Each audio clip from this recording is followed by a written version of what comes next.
wabarakatuh. Nama saya Jazila Syariani dari jurusan Pendidikan Bahasa Arab YIN Syekh Nurjati Cirebon. Di sini saya akan menjelaskan sedikit tentang makna dan kedudukan kompetensi inti dan kompetensi dasar mata pelajaran Bahasa Arab MTS kurikulum 2013 menurut KMA nomor 183 tahun 2019. Menurut KBBI 5, kompetensi adalah kewenangan atau kekuasaan untuk menentukan atau memutuskan sesuatu. Makna kompetensi inti menurut KMA nomor 183 tahun 2019 ialah kompetensi inti adalah gambaran secara kategorial mengenai kompetensi dalam aspek sikap, pengetahuan, dan keterampilan yang harus dipelajari peserta didik untuk suatu jenjang sekolah dan mata pelajaran. Sedangkan kompetensi dasar adalah kemampuan spesifik yang mencakup sikap, pengetahuan, dan keterampilan yang terkait muatan atau mata pelajaran. Kompetensi dasar merupakan acuan dari kompetensi inti, sedangkan kompetensi inti adalah acuan dari SKL yaitu Standar Kompetensi Lulusan. Kompetensi inti bukan untuk diajarkan, melainkan untuk dibentuk melalui pembelajaran mata pelajaran yang relevan. Sedangkan kompetensi dasar untuk memastikan bahwa capaian belajar tidak berhenti sampai pengetahuan saja, melainkan berlanjut kepada keterampilan dengan sikap. Kompetensi dasar dikembangkan dengan memperhatikan karakteristik peserta didik, kemampuan awal, dan serta ciri-ciri satu mata pelajaran. Kemudian, ketiga kompetensi tersebut memiliki proses pemerolehan yang tentunya berbeda. Aspek sikap dibentuk melalui aktivitas yang dapat berupa menerima, menjalankan, menghargai, menghayati, dan mengamalkan yang ia ketahui. Sementara aspek pengetahuan dapat dimiliki melalui aktivitas mengetahui, memahami, menerapkan, menganalisis, mengevaluasi, dan mencipta. Sedangkan yang terakhir yaitu aspek keterampilan adalah dapat diperoleh antara lain melalui aktivitas-aktivitas dengan mengamati, menanya, mencoba, menalar, menyaji, dan mencipta.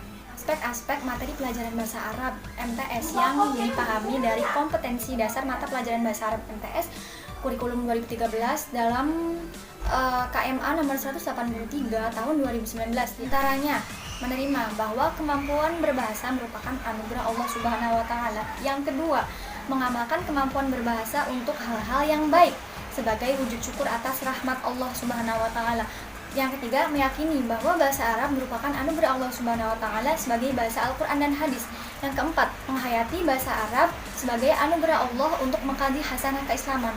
Yang kelima, menyadari bahwa bahasa Arab merupakan anugerah Allah sebagai alat komunikasi. Kemudian, menghargai bahwa bahasa Arab adalah bahasa yang digunakan oleh ulama-ulama terdahulu.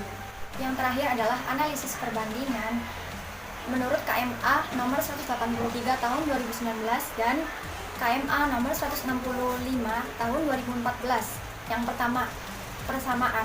Persamaannya tidak ada perubahan pelajaran seperti akidah akhlak, fikih, sejarah kebudayaan Islam, dan bahasa Arab. Kemudian persamaan yang kedua yaitu tetap menggunakan prinsip pembelajaran pada kurikulum nasional 2013. Kemudian yang ketiga, menggunakan prinsip penilaian yang berlaku pada kurikulum nasional yang disempurnakan. Nah, kemudian perbedaannya atau penyempurnaan kembali. Yang pertama, penataan kembali distribusi materi yang tumpang tindih antar jenjang dan antar kelas. Yang kedua, perumusan level kompetensi yang ditingkatkan untuk membekali peserta didik lebih tinggi dalam berpikir kritis dan inovatif, sehingga level kompetensi madrasah sanawiyah ditingkatkan menjadi 70%. Kemudian yang ketiga, penataan kesinambungan dan keselarasan perumusan antara KD1 sikap spiritual, KD2 sikap sosial, dan KD3 pengetahuan, dan KD4 yaitu keterampilan. Yang keempat, penguatan mata pelajaran PAI dan bahasa Arab pada aspek sikap dan keterampilan beragama dibanding pengetahuan atau kognitif. Kemudian yang kelima, penguasaan mata pelajaran PAI dan bahasa Arab untuk menghasilkan keyakinan dan penghargaan siswa dalam membuktikan bahwa Islam adalah agama yang sangat relevan dengan kemajuan kehidupan zaman. Kemudian yang keenam, pengetahuan mata pelajaran PAI dan bahasa Arab sebagai pengantar siswa menjadi warga bangsa Indonesia yang hidup dalam keberagaman.